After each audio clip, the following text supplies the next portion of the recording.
Jurassic Island, premier parc dédié aux dinosaures de toute la Caraïbe.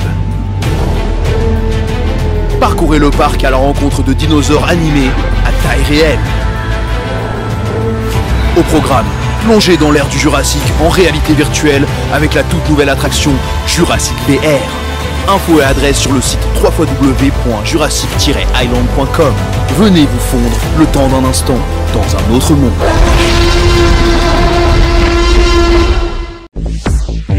Hexagone, actualité. Nous poursuivons avec les réactions des élus qui ont participé à cette rencontre dîner à l'Élysée hier soir. Avec moi, à présent, Marcelin Nadeau, député de la Martinique. Alors, Marcelin Nadeau, qu'avez-vous retenu de cette rencontre où il était question de l'évolution statutaire de ces régions, de la Guadeloupe, de la Martinique? Vous vous rappelez que Gabriel Serville était absent, il a refusé l'invitation, mécontent d'avoir été reçu, il faut le rappeler, par le secrétaire général de l'Élysée et non par le président. En tout cas, vous étiez là. Alors, qu'avez-vous retenu? Moi, je crois que non, j'ai trouvé un président de la République plutôt ouvert à l'idée d'une évolution institutionnelle, voire même statutaire. Cela étant, avec quand même une approche, on va dire, différenciée. Et c'est vrai que la réalité ou les réalités sont différentes selon que l'on soit, par exemple, dans l'océan Indien ou dans la zone, je vais dire, Caraïbes-Amérique. Alors, c'est vrai qu'il y avait l'absence notée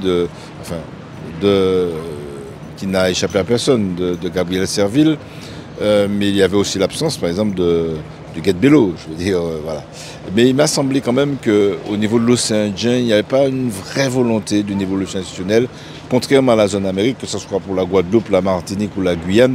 Bon, en dépit de l'absence de Gabriel Serville, je crois qu'il y avait une volonté affichée des élus, une aspiration en tout cas, qui est exprimée, de vouloir, je veux dire, desserrer les taux institutionnels, parce qu'on est bien conscient que bon, on a tout essayé, bon, on est saturé, je dirais, de problématiques, de violences, de problèmes d'eau, de problèmes de traitement des déchets, de problèmes de chômage, de vie chère, et j'en passe.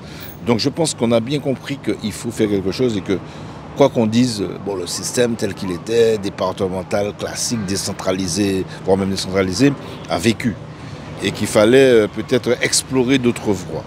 Et je crois que c'est cette voie-là, en tout cas, qu'exprimait le président Serge Letchimy, qui était en fait un peu le chef de la délégation martiniquaise, parce que nous avons convenu avec lui, avec l'ensemble des parlementaires martiniquais, mais aussi, parce qu'il y avait quand même M. Thiroux, maire du Saint-Esprit Martinique, qui était présent pour l'association des maires, la volonté que la Martinique s'exprime à travers une seule voix, celle du président, étant entendu bien évidemment que nous sommes mis d'accord sur le contenu du propos tenu par le président du conseil exécutif de la CTM. Alors, il y a évidemment la position plutôt ouverte du président Macron, même avec quelques pistes de calendrier. Bon, ça n'a pas été dit clairement que ça sera le 24, le 25, le 26 de tel mois. En tout cas, il a clairement indiqué que ce serait avant décembre, ce qui n'est pas inintéressant. L'autre élément aussi, c'est la présence du ministre d'État chargé des Outre-mer démissionnaire, Manuel Valls, qui lui est allé beaucoup plus loin et qui a clairement indiqué qu'il était complètement favorable à toute idée d'évolution institutionnelle. Et j'ai vu aussi que la Martinique a une position sur la question du pouvoir normatif ou des pouvoirs normatifs, mais la Guadeloupe aussi, en passant d'une réalité de bicéphale jusqu'à une collectivité unique, mais avec quand même un pouvoir normatif. Et la Martinique, bon, nous sommes déjà collectivité unique, mais avec cette question des pouvoirs normatifs. Mais j'ai trouvé que la réponse de Manuel Valls du moins, était très intéressante. Elle était intéressante à double titre, parce qu'on sentait une vraie volonté de voir évoluer les choses, mais en même temps une approche très pragmatique qui me plaît bien. Il me paraît évident que, bon, là on va entrer dans une guerre idéologique, parce qu'il y a des conservateurs chez nous qui ne veulent rien changer. Quand ils veulent que ça change, c'est pour que rien ne change.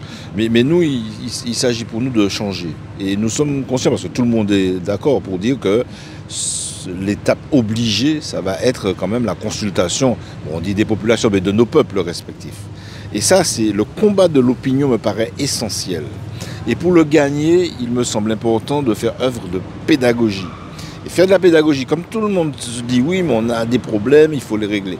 D'accord, mais ce que nous disons en tant qu'élus, même lorsque nous voulons régler les problèmes, même quand nous avons la compétence n'est pas un pouvoir normatif, nous sommes encadrés par une loi qui peut être justement une contrainte.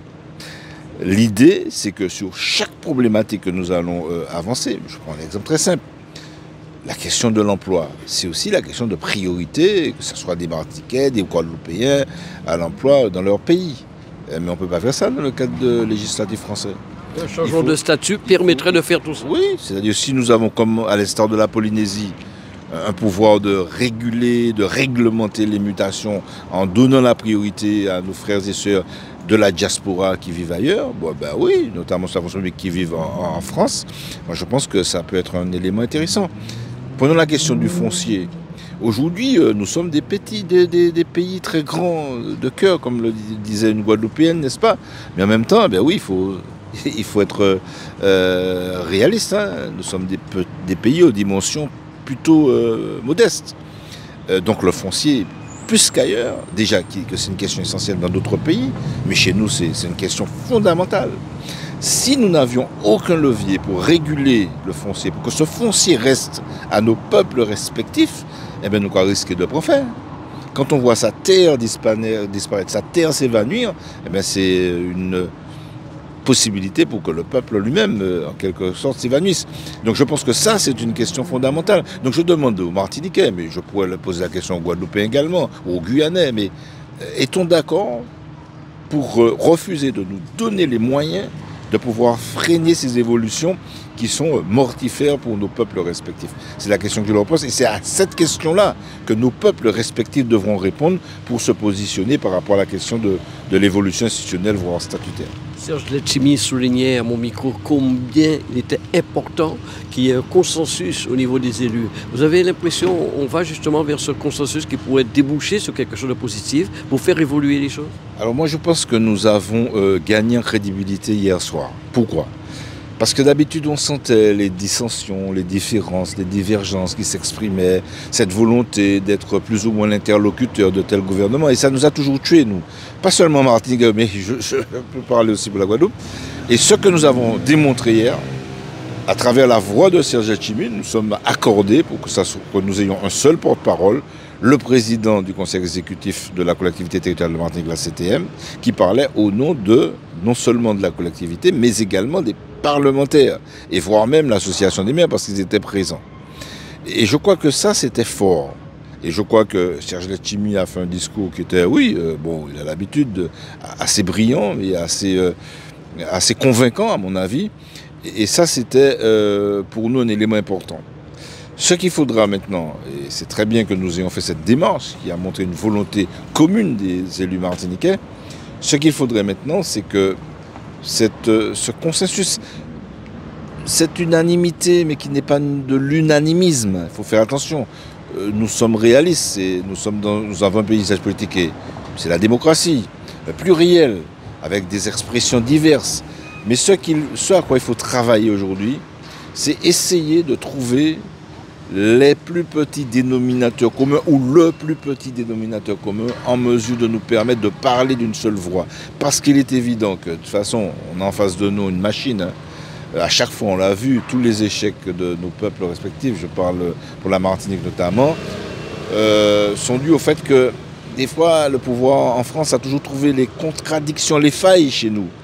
Et bien, depuis la fameuse réforme en 81, vous savez, il y avait des évolutions institutionnelles, le Parti socialiste voulait, Giscard ne voulait pas, il parlait même d'aller siéger au Conseil constitutionnel de façon exceptionnelle, mais chez nous, les dissensions, les différences, les gens qui montaient voir le pouvoir pour dire « il veut faire ça, mais je ne suis pas d'accord », ça nous a toujours tués.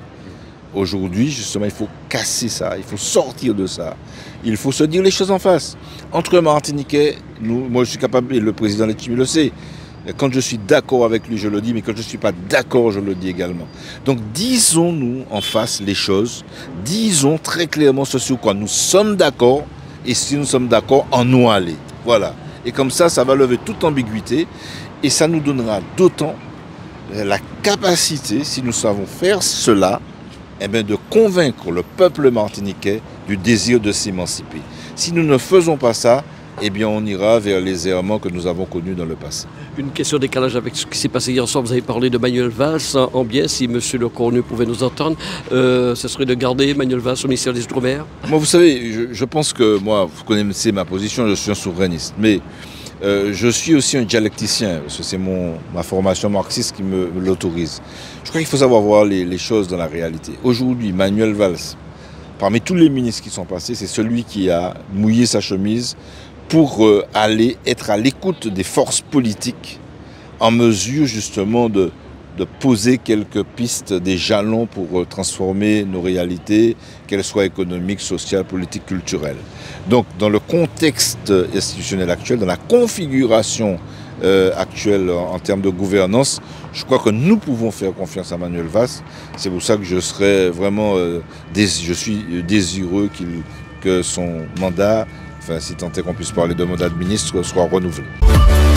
O-News Radio sur outremernews.fr.